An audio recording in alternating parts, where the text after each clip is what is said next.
ja, ons gesels nou spesifiek oor The Unspoken War. Dit is natuurlik 'n dokumentêre reeks wat op Showmax begin stroom, soos wat julle nou net gesien het. Ons praat met Minette van der Walt en met El Oosthuizen daaroor. Goeiemôre julle. Môre. Lekker om julle hier te hê. El, ek gaan by jou begin.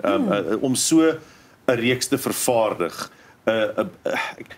Daar's maar uitdagings as 'n vervaardiger met meeste dokumentêre reekse. 'n Dokumentêre reeks uit die aard van dokkie uit is baie meer sensitief en ook baie meer plofbaar as enigiets anders. Maar as jy nou nog moet oor 'n plofbare situasie ook 'n plofbare dokumentêr, 'n genre aanpak, dit moet seker maar 'n paar uitdagings gehad het. Nee, dit het definitief 'n paar uitdagings. Ek dink soos elke produk wat gemaak word vir televisie is budget altyd die eerste uitdaging. Maar met 'n dokumentêr is dit tyd.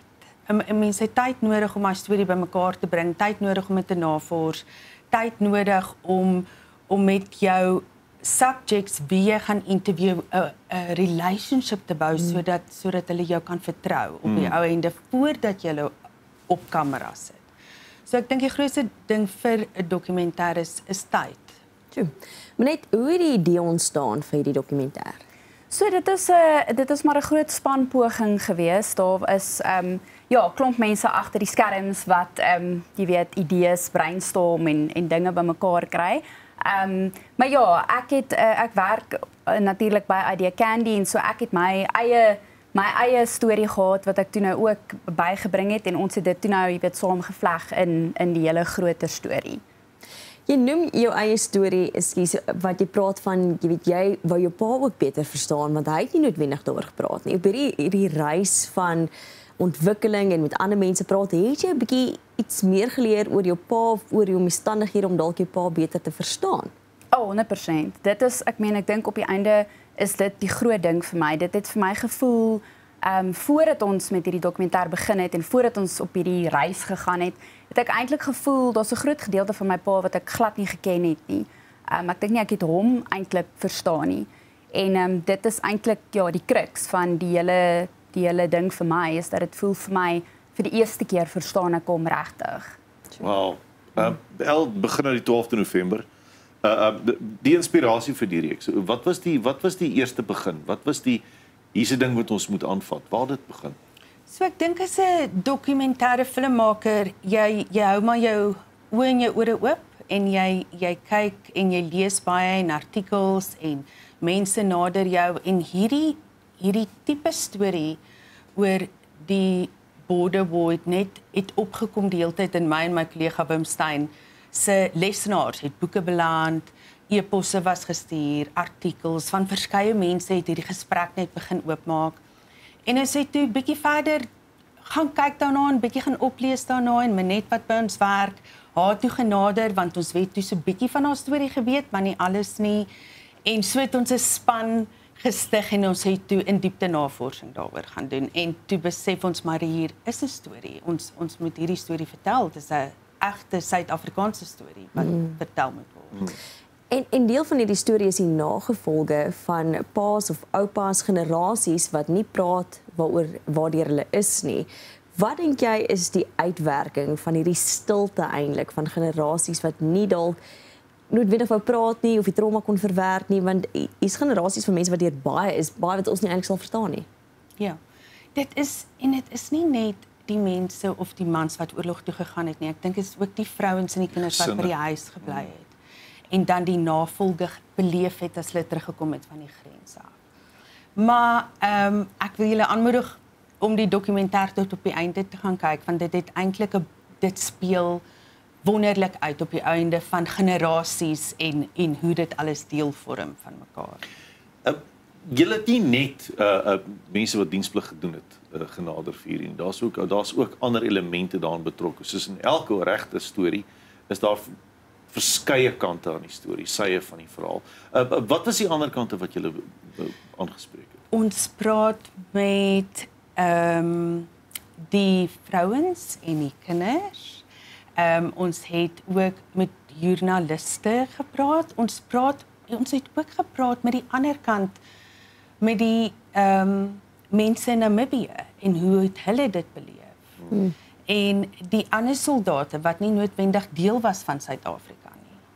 So dit is 'n wye storie. Ek dink in elk geval hierdie storie is wyd. Hoe dieper jy indelf, dieper in die rabbit hole ingaan, hoe meer is daar om te vertel. So dit is ook deel van ons werk om te sien wat is die belangrikste en hoe gaan ons dit streamline dat dit nog steeds kan sin maak oor 5 episodes. Was dit nie baie polariserend vir mense wat deel was daarvan? Ek bedoel, tog mense kom tog met 'n sekere beginsel of 'n sekere manier van kyk na die storie toe al probeer jy so gebalanseerd wees as moontlik. Maar mense aanvaar dit nie so nie, veral nie in so plofbare situasie, in so plofbare onderwerp soos hierdie nie. Ja. Nee, jy is 100% reg, dit is. Veral ek dink episode 1 en 2 en dan begin dit te resolve van episode 3 en 4 en 5 af. Ek kan actually aansluit by Al om net te sê, weet ek dink jy praat nou oor die ander kant, maar ek dink wat ons agtergekom het is dat dit is nie net twee kante, dis nie net twee kante nie. Nee. Daar is baie, jy weet, elke mens wat deel was van hierdie oorlog, of dit nou SWAPO was of dit die Angolese, daar's soveel kante aan die storie dat dis baie veelkantig en ek dink dat jy weet jy noem nou oor dat 'n mens dit gebalanseerd probeer doen, maar jy moet want daar's so baie mense wat deel was van hierdie storie op die einde. Ja, ek dink dis ook die groot ding wat 'n mens in die dokumentêr gaan sien en wat ons eintlik ook geleer het is hoe baie mense deel is van hierdie hele storie. En menslikheid gaan oor grense, né? Dis nie net sekere mense wat dit aanraak nie. Dit raak baie mense Absoluut. aan. Jy het vroeër gepraat al van tyd, maar net hoeveel tyd vat dit om so 'n onderwerp te navors, mense te nader? Hoe lank het julle gewerk voordat julle by die punt gekom het waar julle gaan dit okay, dis nou gereed? Ja, dit vat eintlik baie lank. Ek dink hierdie hele projek in totaliteit was amper 2 jaar. Waar jy weet van begin om te sê okay, ons gaan dit nou doen. Natuurlik voor dit het 'n mens ook al 'n bietjie begin krap en dinge doen, maar ja, die hele proses vat omtrent 2 jaar. Jy weet van vooraf navorsing doen, verhoudings met mense bou met wie jy natuurlik op kamera wil gesels. En dan ja, die redigering en om dit aan mekaar te begin sit, is maar 'n lang proses. Was julle verbaas met die hoeveelheid mense wat 'n verbintenis met hierdie oorlog gehad het? Dat daar soveel mense is wat nie noodwendig ooit dit noem nie. Ja, beslis. Ek dink, jy weet, 'n mens dink so, mense is geneig om na alles uit jou eie lens, net van jou lens af te kyk.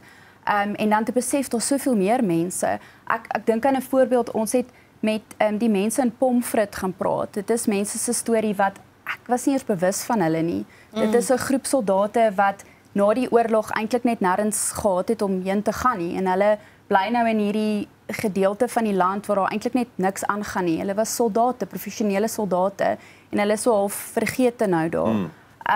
So ja, daar's baie sulke gedeeltes van die verhaal wat ek dink ja, mens met ander oë na die groter prentjie laat kyk en soos jy sê, om te besef hoe baie mense geraak is deur die storie. Die titel is The Unspoken War, maar ek het net sowel gesê The Forgotten War, amper. Dit is amper asof, wel nie amper nie, dit is asof hierdie oorlog in ons Suid-Afrikaanse milieu op hierdie stadium verwysing al hoe minder deel is van ons verwysingsraamwerk. Wel, dit is deel van ons maar ons verwys minder daarna. Ja. Ons praat daaroor. Dit is amper asof dit 'n taboe is om hieroor te praat. Om PTSD te hê is amper ook 'n taboe vir sekere mense, veral Afrikaanse mans. Dis 'n taboe, jy mag nie dit hê nie. Net soos wat die oorlog 'n taboe was. Voel mense dat hulle in julle reeks, het julle agtergekom dat hierdie mans wat daar was en die vrouens wat ook daar was, dat die soldate voel asof hulle stil raak, asof hulle taboe is en hulle daar nie oor hulle gepraat mag word. Ja, ek dink definitief soos wat hulle stories vertel het, was dit verseker so hulle mag nie daaroor gepraat het nie. Dit was nie toegelaat om daaroor te praat nie. As ook die vrouens sal sê maar my man het nooit daaroor gepraat nie of die kinders sal sê ek nie geweet my pa was in die oorlog nie. Maar ek moet vir jou sê ek dink tyd het dit beter gemaak vir hulle want hierdie is nou omtrent 30 jaar later. En is asof dit nou verwerk is en hulle het nou half die vrymoedigheid om oop te maak daaroor. Maar nou is daar het ons gegaan en ons het gaan vra, maar is jy bereid om nou met ons te deel? Is jy reg om nou daaroor te praat? En ek voel dit is belangrik. Ek voel dit is belangrik vir hulle, maar ook hulle nageslagte om hierdie te hoor, want baie van wat gebeur het in hulle lewe hierdie is nou besig om dit uit te stry, as ek dit so kan sê. Maar hulle voel, ekskuus, hulle voel definitief, baie van hulle voel, maar jy was nie daar nie, so Hoekom moet ek ek weet nie of ek dit vir jou, jy weet, is daar 'n punt om dit vir jou te vertel. Jy gaan nie eintlik verstaan nie. Soos jy sê, en ek dink Jy gaan hulle nie voel verstaan. dit is taboe. Ek dink hulle voel, maar soos Al sê, ek dink soos wat ons begin gesprekke tree het met mense en hulle kom agter, maar jy stel regtig belang. Jy wil maar net weet wat het vertel my jou storie, want dan verstaan ek jou beter. Ek dink mense, wel die persone wat ons mee gepraat het, dink ek het besef dit is okay. Ek mag maar met jou hierdie goed deel. Ja. Gaan die reeks eindig dit by die onttrekking of gaan dit oor hoe soldate moes terugkom en spreek dit ook daai tyd aan wat hulle moes terugkom in hulle eie land en teen hulle eie burgers moes veg? Ja, dit spreek alles aan, die hele oorlogtydperk. Dit is 'n fantastiese reeks. Baie Ja. dankie vir die moeite. Al baie dankie Dankie. Benet dat jy Baie dit daar kom dankie, maak. Ons sien dankie baie uit daarna. 12 November begin dit. Ons Ja, sien baie vandag. Vandag vanaand. Vandag en vanaand op Mnet 9 uur 9 en uur op dan Mnet. weekliks vir 5 weke, ja. So 9 nie uur op op Showmax Mnet. ook 9 uur op Mnet. Yes. Baie dankie vir julle tyd en Dankie. baie dankie vir die moeite met die reeks. Ag, Baie. baie Dankie dankie julle. Nou ja, is tyd om te praat, manne. Tyd om te praat. As ons terugkom na die advertensiebreek, dan praat ons 'n bietjie oor kalenders en dies meer. Maar dis aan L natuurlik L Oosthuizen van AD Candy en Menet van der Walt wat 'n draai kom maak het spesifiek oor die unspoken word. Doen jouself 'n guns en boek maar 'n stukkie tyd af vanaand op Mnet. Ons sien julle nou weer.